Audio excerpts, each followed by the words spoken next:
Welcome back, trainers. So, I am walking Gengar so I can receive more candies for when I actually get a decent Shadow Claw Gengar. I've traded two people recently with 2016 Gengars with Shadow Claw, and they've both ended up not lucky. And on top of that, the IVs just tanked.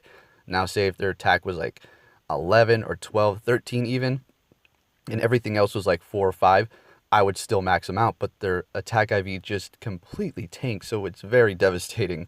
But we'll take a look at those here in just a second. And as far as the Mewtwo video goes, where I said I will max out my 95 if it gets 1,000 likes, it's at 330 something, 35. So you guys are doing an excellent job. Let's go. I do want to max that Mewtwo out, in fact, so let's get to 1,000 on that. Yeah, let's go over this here. I'm gonna show you my Gengars. It's really devastating, really is, because I just want a full team of 6, and this would have been complete because we have 3, and then up to Phantom, that's 4, right? So let's just look at them. So we have 1, 2, 3, 4 maxed out, right? This one's being, the lowest one. I just took a loss and just powered it up. Now these, oh man, I just it hurts. Somebody made the point, and I bring this up a long time ago as well, or probably like a few videos ago. There is no way specifically to change IVs in Pokemon, but you can do something called effort value, but we do not have effort value yet. So I'm thinking maybe in the future they'll make it so you can fix the IVs. That would be one of the first times we would ever see that, other than the trading and the re-rolling of IVs, because usually when they have those set numbers, they always stay like that. But I'm not going to throw them away. I'm going to keep them because, like I said before, you can transfer things into Pokemon Let's Go. Somebody bring that up on the on my Twitter, because I posted pictures of these saying, what should I do with them? Yeah, maybe we should just wait and transfer them over there.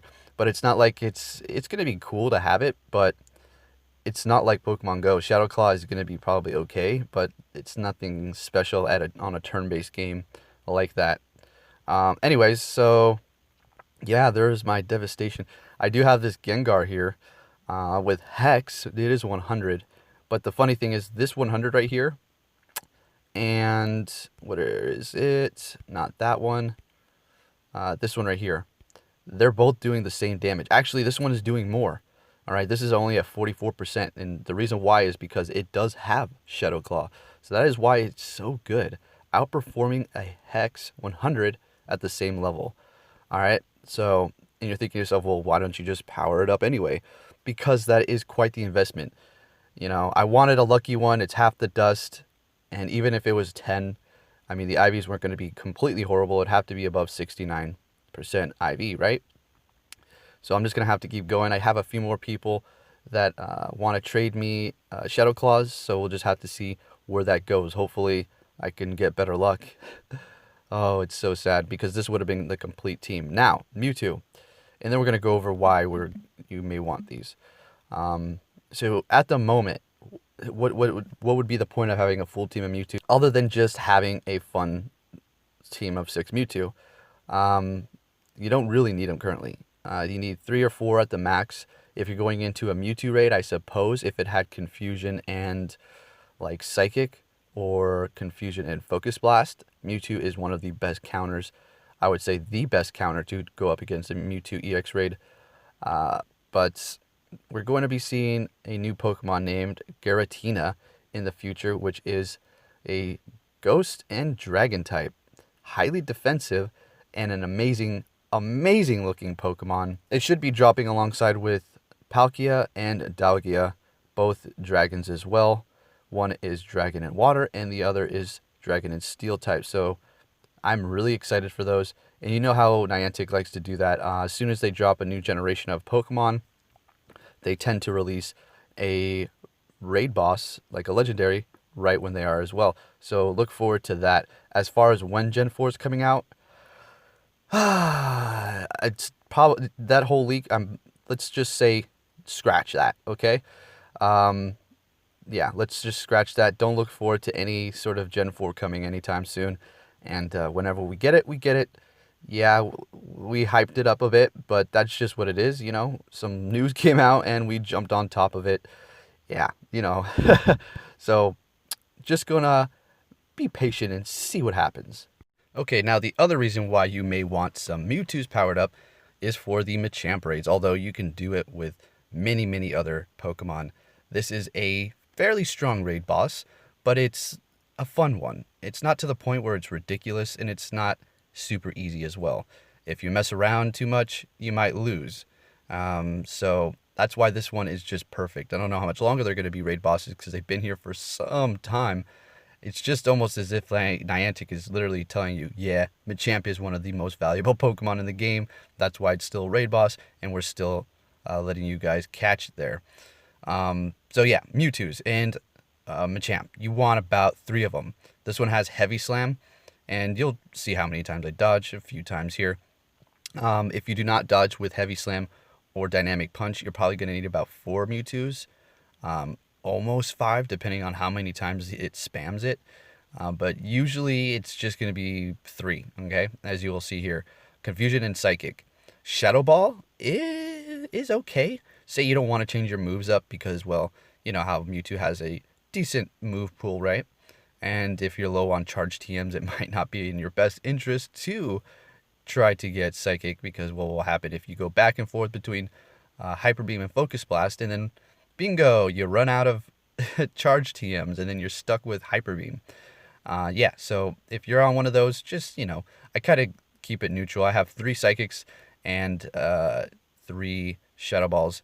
Now, I say 3 because my Akira has Shadow Ball, and that is going to be powering up soon because you guys are hitting that like button for that video, and I know you're going to get it.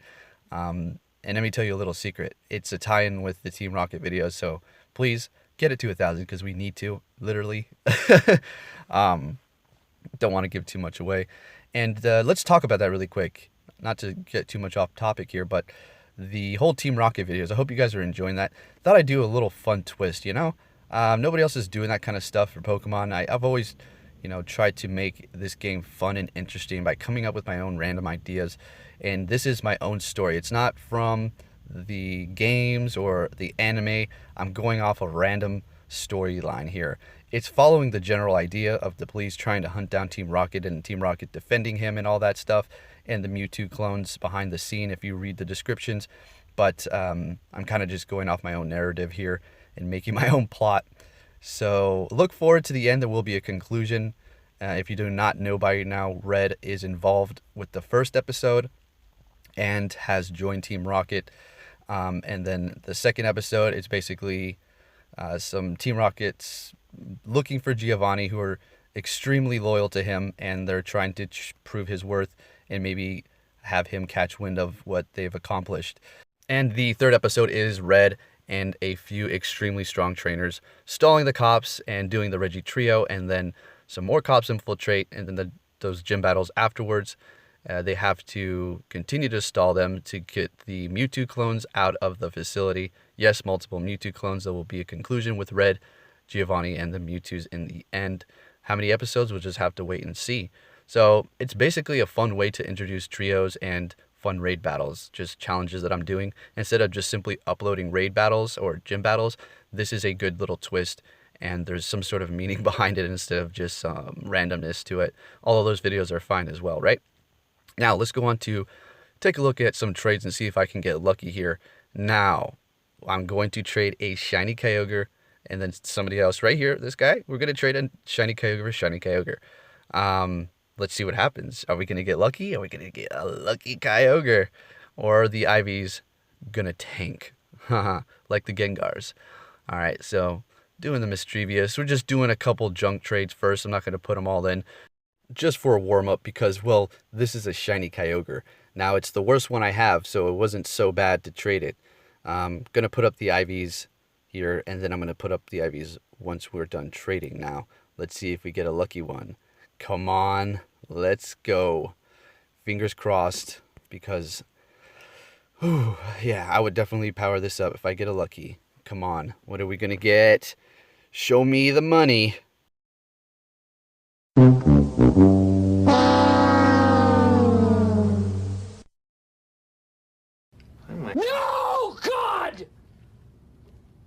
No! God, please, no! No! No!